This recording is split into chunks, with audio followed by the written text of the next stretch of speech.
হ্যাঁ, তো ফেরত এলাম আমার আগের পার্টটার সঙ্গেই অ্যাডেড টু বি অ্যাডেড। তো তারপরে তো আমার এই দুধের গল্প গেল, খাওয়া দাওয়া হলো। তো বলছিলাম তখন একটা বোধহয় সম্ভবত আগের দিনের রেসিপি কুদলি। কুদলিটাকে দেখে না প্রতিদিনই ভাবি এটা দিয়ে কী করা যায়।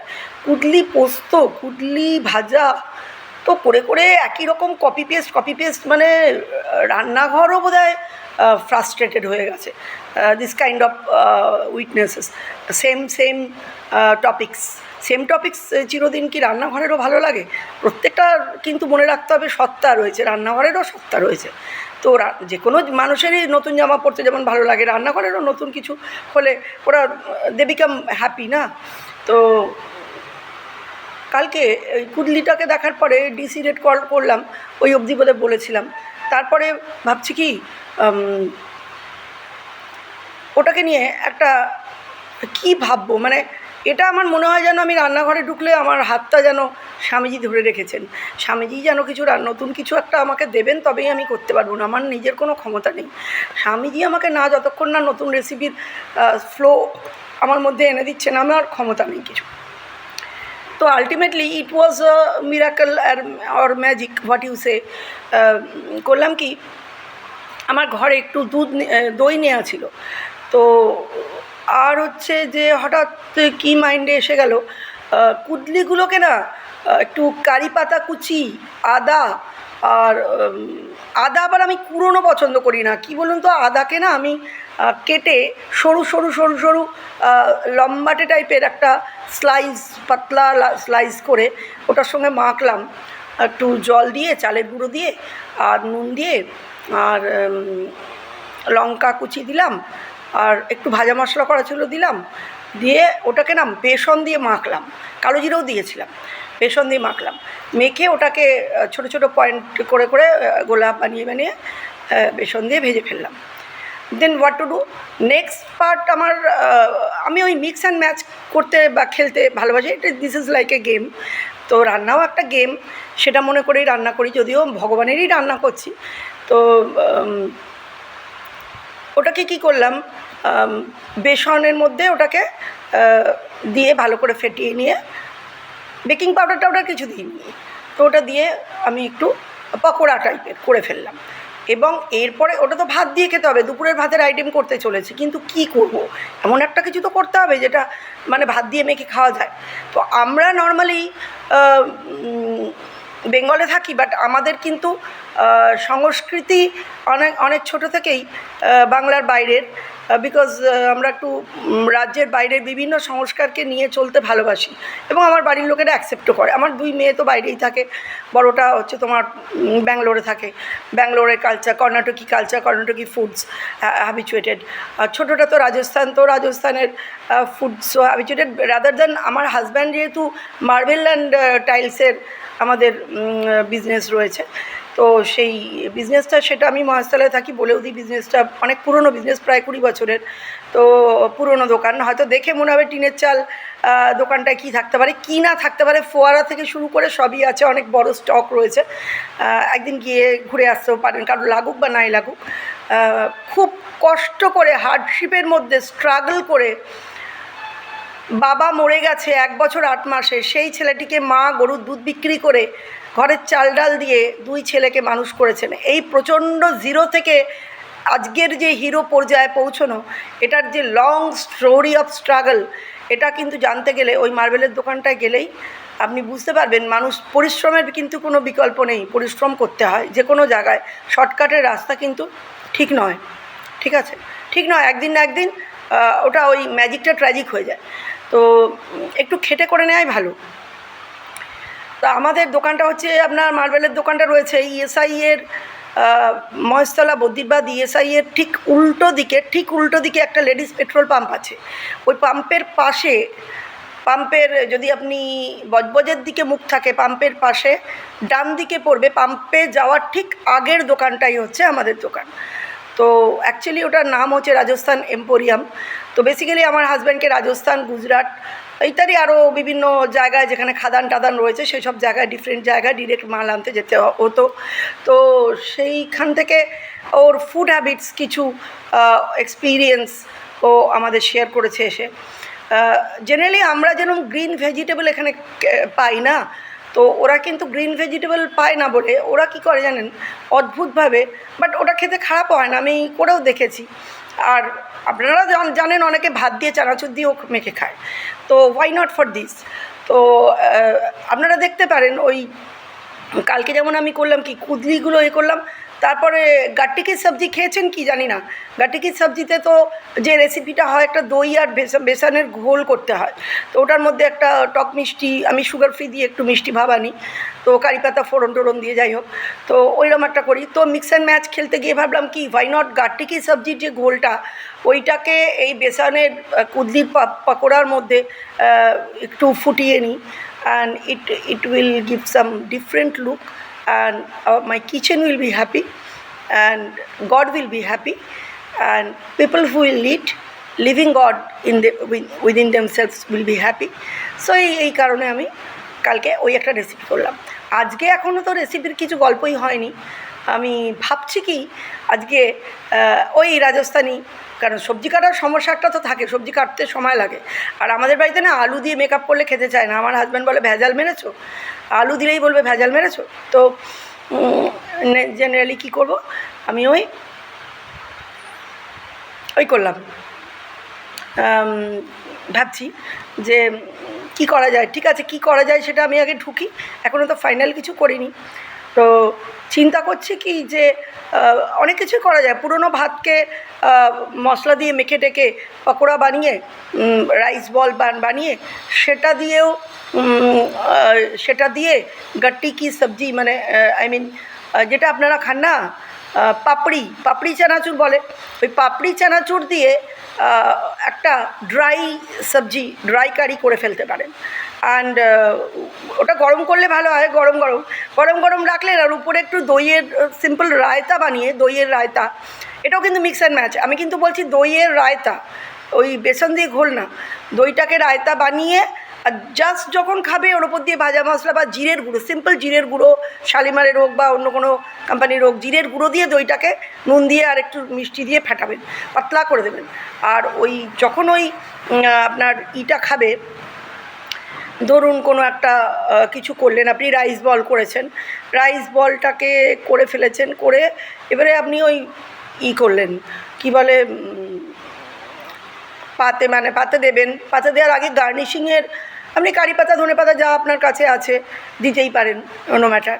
হ্যাঁ, আমি তবে জবা ফুল দিয়ে কোনো ফুড রেসিপি কোনো দিন ট্রাই করিনি, বাট আমি নতুন কিছু করার চেষ্টা করি। আমি কিন্তু কপি পেস্ট জাতীয় জিনিস আমার ভাল লাগে না। মানে রেফারেন্স বুক পড়তাম ছোটোবেলায়, রান্নায় রেফারেন্স কাজে লাগানো যায়, বাট ফুললি রেফারেন্স কাজে লাগিয়ে, মানে রবীন্দ্রনাথের কপিরাইট উঠে গেছে, এটা তার মানে এই নয় এই রবীন্দ্রনাথকেই আমরা তুলে দিলাম, ব্যাপারটা তা নয়, ঠিক আছে। তো আমি ওই কপি পেস্টের জায়গায় আসছি, কপি পেস্টটা আমি করতে ভাল লাগে না। আজকাল তো ইউটিউবে অনেকেই অনেক নতুন রান্না দেন, তারাও কপি পেস্ট করছে না, আমরা দেখে উদ্বুদ্ধ হচ্ছে এইভাবেই। রান্নাকে আমরা আবার সেই ফিরে যাই স্বামীজিতে। স্বামীজি কিন্তু রান্নার এক্সপেরিমেন্ট করতে ভালোবাসতেন, বিদেশে গিয়েও কচুরি নিজে বানিয়ে খেয়েছেন, দোকান বন্ধ থাকলে নিজে করে খেয়েছেন। আর মা তো বেগুনি, মানে আই মিন তেলে ভাজা বলুন বা যে কোনো রকম লুচি, পরোটা, ভাজা, আমাদের ঠাকুরই তো ভালোবাসতেন লুচি, সুজি, ঠাকুরের তো ফেভারিট। নিশ্চয়ই অনেকেই ঠাকুরের ভক্তরা বা অভক্ত বলে কেউ নেই, ঠাকুরের সবাই ভক্ত। মানে ইমিডিয়েট শিষ্য নয় যারা, তারাও জানেন, এখন জেনে গেছেন। তো সেই আর কি, আজকে ভাবছি ওই রাইস বল দিয়ে কিছু একটা মেবি করে ফেলতে পারি, বাট 3 দিন যখন রান্নার লোক আসবে না, আমাকে নিত্য নতুন কিছু চিন্তা করতে হবে। ওই একঘেয়ে, আর তারপর তো আমার হাজব্যান্ড নিরামিষ খায়, আমি কী করেই বা তাকে আমি তো থাকি না, স্কুলে চলে যাই, আমি তো এক তরকারি ঘন্ট পাকিয়ে একটা টিফিন কোটোর মধ্যে কোনো রকমে নিয়ে চলে যাই। খাওয়ারে আমার কিন্তু কোনো অ্যাজ সাচ বাজবিচার নেই, ও যেখানে যা পাই খাই, বাট পরিচ্ছন্নভাবে খাই, জিনিসটা যেন হাইজিনিক থাকে, পরিচ্ছন্নতা থাকে। রান্নাঘরে আমি রান্নার লোকের জন্য কিন্তু সাবান আলাদা রেখেছি, ঘাম মোছার জন্য আলাদা গামছা রেখেছি, আলাদা বেশ তিনটের উপরে ম্যাক্সি রেখেছি। বাইরে থেকে এসে ওই পোশাক পরে রান্না করবে না, রান্নার ম্যাক্সি পরে করবে, এবং প্রত্যেক দিন ম্যাক্সি হয় ধুয়ে দিয়ে যাবে, না হলে ওয়াশিং মেশিনে দিয়ে যাবে, আর হাত প্রতি মুহূর্তে সাবান দিয়ে ধোবে। আমি কিন্তু রান্নার লোককে আগে নিজের রান্না করার আগেই বলি যে তুমি সকাল সকাল ঢুকেছো, আগে নিজে পেট ভরে খাও, পেট ভরে খেয়ে পেটের অ্যাসিডটা চাপা দাও, তারপরে ইউ স্টার্ট কুকিং। এর জন্য তুমি মুড়ি বাতাসা খেতে তোমার সময় লাগলে তুমি ছাতু রেডি আছে, ছাতু খাও। দুটো আমি আলাদা একটা বিস্কিটের কোটোও রেখেছি, বিস্কিটের কোটোর মধ্যে ওদের জন্য বিস্কুট ভরা থাকে, ওরা যত ইচ্ছা বিস্কুট খেতে থাকে, বিস্কুট খেতে খেতেই রান্না করে। ইটস নট অ্যাবাউট ইউনো কোনো ছুঁত মার্গ আমার এরম নেই যে হ্যাঁ। তবে হ্যাঁ, আমার রান্না যেই করুক না কেন, আমরা যাই খাই না কেন, চেষ্টা করি ঠাকুরকে দেখিয়ে, ঠাকুরকে নিবেদন করে খাবার। মা তো বলেছেন যা খাবে ঠাকুরকে দিয়ে খাবে। হয়তো সব সময় প্লেটে করে সাজিয়ে দেওয়া হয় না, অনেক সময় আমি হাতে করে নিয়েও ঠাকুরকে দেখিয়ে খাই। তো এই হচ্ছে ব্যাপার। তো ঠাকুরের সঙ্গে ঠাকুরকে সবসময় স্মরণ মনন, কারণ এই ঈশ্বর, তো এই ঈশ্বর আমরা বাইরে খুঁজতে যাই, কিন্তু ঈশ্বর কিন্তু বারবারই শুনেছেন, বইতে পড়েছেন, অবতারদের বইগুলো আমি পড়ি। আমি কিন্তু কাউকে প্রমোট করার জন্য এই ভিডিও বানাচ্ছি না, আমি আমার নিজে যেটা করি সেটাকে নিজের একটা রেকর্ড ধরে রাখার জন্য করছি। হতে পারে আমার মেয়েরা বা আমার পরবর্তী বংশধররা এটা যদি দেখে, যদি কখনো উদ্বুদ্ধ হয়, যদি মনে হয় এটা ঠিক রাস্তা, তাহলে সেটা ধরবে। আর যদি মনে হয় যে না, ওরা নতুন কোনো ভালো রাস্তা, যে রাস্তা ভারতের জন্য প্রশস্ত, যে রাস্তায় ভারত কাজ করলে পুরনো দিনের শুভ সত্তারা, পবিত্র সত্তারা আবার জন্ম নেবে, সেই রাস্তা তো ধরা দরকার। আমরা তো আমাদের সন্তানদের এথিক্স শেখাতে পারছি না। আমরা নিজেরা চাই যে সবাই ভালো আসুক, কিন্তু আমরা কি নিজেরা ভালো হতে পারছি? ভালোর যদিও কোনো ব্যাখ্যা নেই, আপেক্ষিকতা মাত্র, কিন্তু তবুও আমরা যদি নিজেরা কোন রাস্তায় গেলে ঠিক হবে বুঝতে না পারি, আমি বলবো অ্যাটলিস্ট কোনো একজন অবতার পুরুষের রাস্তা ধরে, সে লোকনাথ বাবাই হোক, যদি উনি কোথাও বলে দিয়ে থাকেন, যদি উনি না বলে দিয়ে থাকেন, যিনি বলে দিয়ে গেছেন হিন্দু ধর্মের মধ্যে ব্যারিয়ার আমি একদমই আনি না। আমি বিশেষ করে জিসাসের খুবই ভক্ত। আমি যে আমার বাড়ি কৃষ্ণনগর ক্যাথিড্রাল চার্চের কাছাকাছি। আমি কিন্তু ছোটোবেলায় যখনই বাড়িতে কোনো রকম চেঁচামেচি ঝগড়াঝাটি হতো, আর সুযোগ পেলে নিজের সাইকেলটা চালিয়ে জিসাসের কাছে চলে যেতাম, দরজা বন্ধ থাকলে জলঙ্গি নদীর তীরে গিয়েও বসে কাটিয়েছি, এমনও হয়েছে। আর কি বলবো বলুন, এখানে তো এখন বিয়ের পরে অনেক দিন ডিটাচড, সাইকেল চালানো তো হাজব্যান্ডও চায় না যে এখানে আমার এই ভিডিওর মাধ্যমে একটা বিশেষ কথা জানাতে চাই প্রশাসনের কাছে। আমি মহেশতলা প্রশাসনকে জানাবো, আমি মুখ্যমন্ত্রী, রাজ্যের মুখ্যমন্ত্রী যিনি আবারও মুখ্যমন্ত্রী হলেন, তার কাছে অনুরোধ করব যে আমাদের এখানে যেসব বাড়ি খালের ওপর হয়ে আছে, দীর্ঘ বছর খালের সংস্কার হয়নি, সেই খালের সংস্কার করার দিকে একটু অনুগ্রহ করে মন দিন। আমাদের এখানে কোনো ড্রেন নেই, ড্রেন ব্যবস্থা নেই। এই আন্ডারগ্রাউন্ড ড্রেনের জন্য আমরা পাগলা হয়ে যাচ্ছি। বর্ষাকালে আমি ভালো থাকি, কিন্তু আমার পিছন পাড়ার মানুষরা পুরো জলের তলায় ডুবে থাকে। আপনারা রাস্তা করে দিলেন, 30 নম্বর ওয়ার্ড হাফ রাস্তা হয়েছে, পিছন দিকে বলছে হবে, জানি না কবে হবে। আর আজও এই বছর বর্ষাও হয়তো দেখতে হবে ওই প্রাণীগুলো জলের তলায় ডুবে আছে। স্নেক, বিছে, বিভিন্ন রকমের পোকা মাকড়, কীট পতঙ্গে মানুষের জীবন জর্জরিত। দিদি, আপনি একটু কাইন্ডলি আমাদের মহেশতলার দিকে লক্ষ্য দিন। আমরা চাই আপনি স্পেশালি কোনো এমন মানুষ পাঠান যিনি মনিটরিং করবেন আমাদের 30 নম্বর ওয়ার্ড থেকে শুরু করে। আমি 30-এ থাকি তাই 30-এর কথা বললাম।